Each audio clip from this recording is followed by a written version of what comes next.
Hi everyone, welcome back to Be Rich. It's just me and you today. So, without wasting much time, I'll dive right into the topic. Today, I want to talk about this notion of perceived value and actual value. As an investor, there's something you should be very much aware of what you perceive something to be of value and what is its actual value. It is there in behavioral science and in marketing. How you should customers perceive the value of a product, and how you as a manufacturer or a business owner should understand the consumer's perception and make sure you price your products correctly so that you can maximize profit at the same time, not overprice your product out of the market by pricing it too high or too low where the customer feels it's too cheap or too expensive. So it's a sweet spot to hit. But that's not what I'm talking about. I'm talking about perceived value and actual value in terms of an investor. So, what is perceived value? This is a worth why investor believes an investment has. It's subjective. It's influenced by personal beliefs, opinions, and your feelings towards an asset. This is what basically, in my book, we call intrinsic value, because it reflects the expectations you have about the future performance, what the company's reputation is, and the market trends and the news and etc. And what do you think those trends and news is going to play out on the company, its earnings, your perception of it.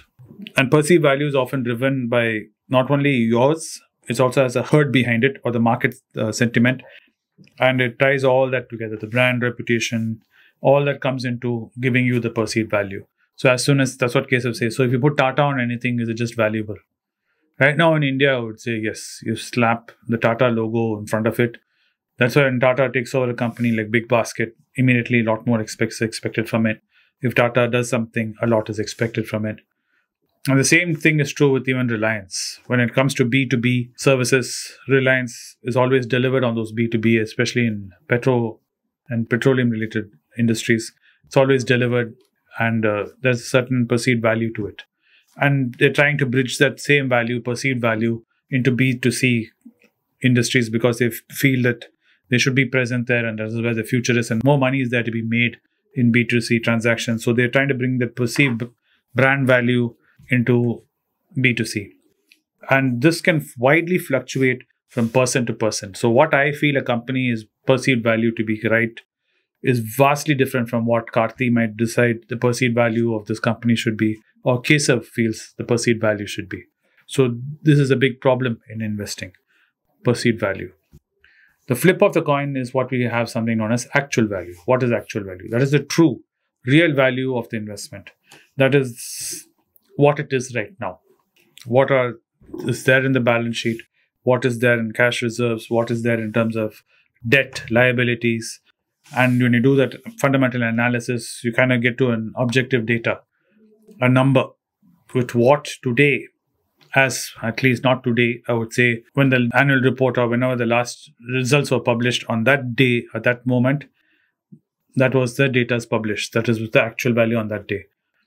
And it has all tangible things in it. It is the exact opposite of perceived value. There is no flowery things projecting into the future, or each person is different because numbers are numbers.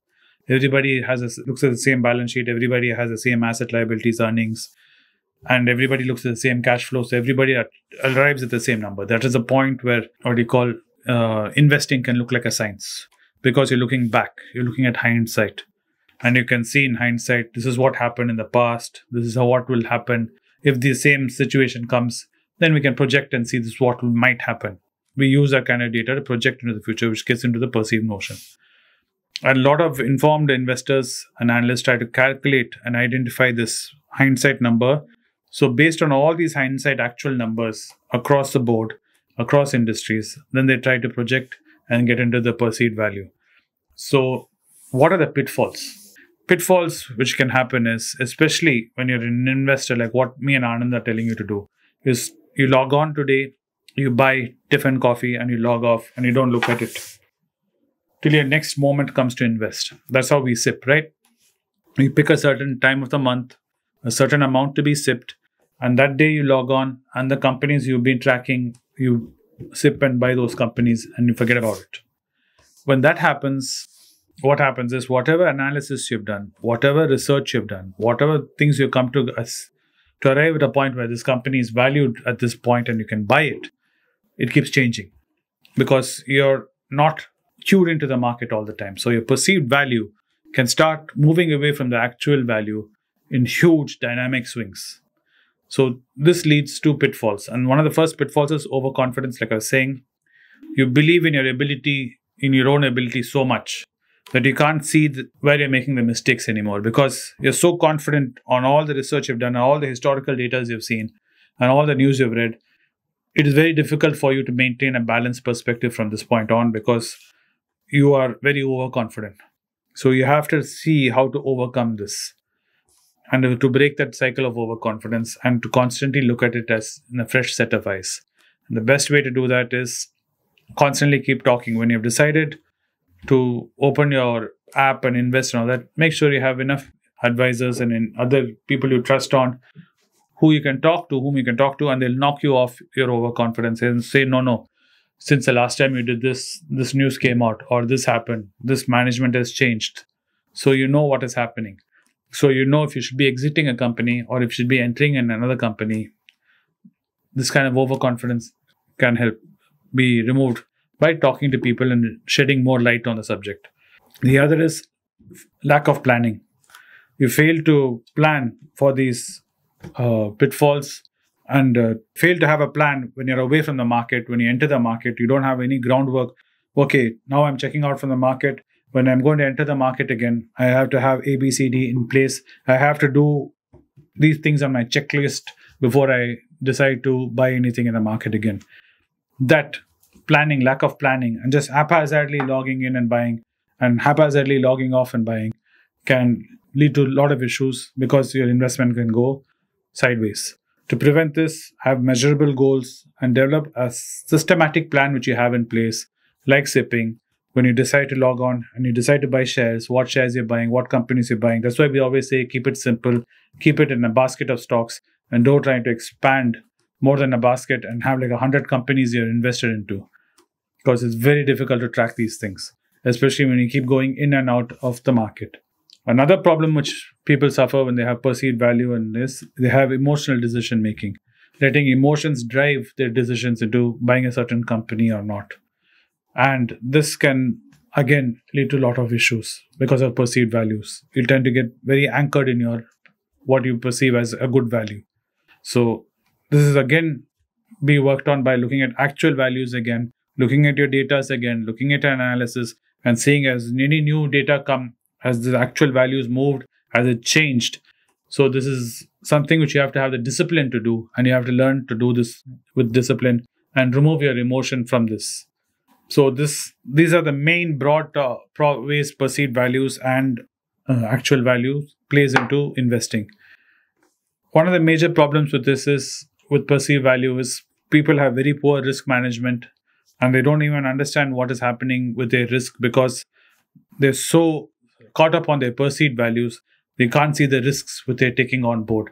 Every single investment, including opening an FD in a bank, has risk in it. All things have, investments have risk built into them. And until you understand the risk and keep gauging the risk, as you keep gauging the price and your profit and your shares, you should always constantly be gauging your risk. If you don't do this, you'll run into a major issue when markets go through severe corrections because you have not mitigated for your risks and you can land up holding the short straw.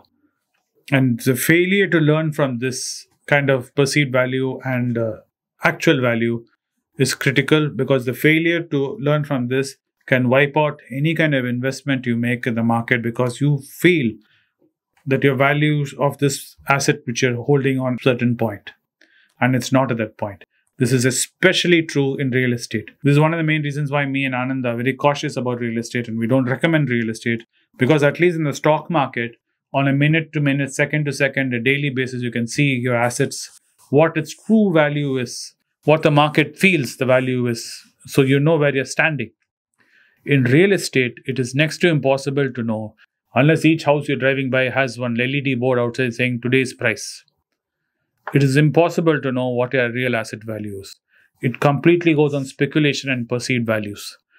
So, yes, over a long period of time, real estate does appreciate. But the question is, does it appreciate enough to beat inflation and to leave something on the table for you compared to something like the market, the stock market? So that is a comparison. Other than that, yes, even gold, we can argue. I can invest and it appreciates like this, sir.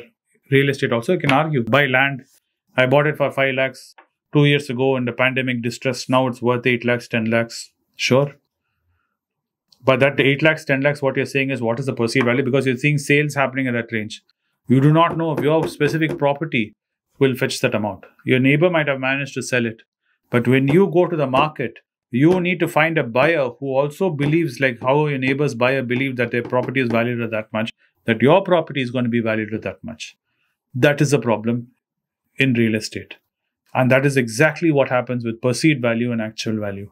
In real estate, it's very difficult to know actual value. Other than the day you're buying it, that is actual value on that date. From that moment onwards, you live on perceived value. That's why banks also send all kinds of guys to come when you take a loan against property. They'll come and do all kinds of assessment and value. Value officer will come and value the property and tell the bank it's valued so much. Then out of that, they don't give you 100%. They'll take it 60% or 50% of that, and they'll give you the loan. Because they themselves know that's how far the market swings in real estate.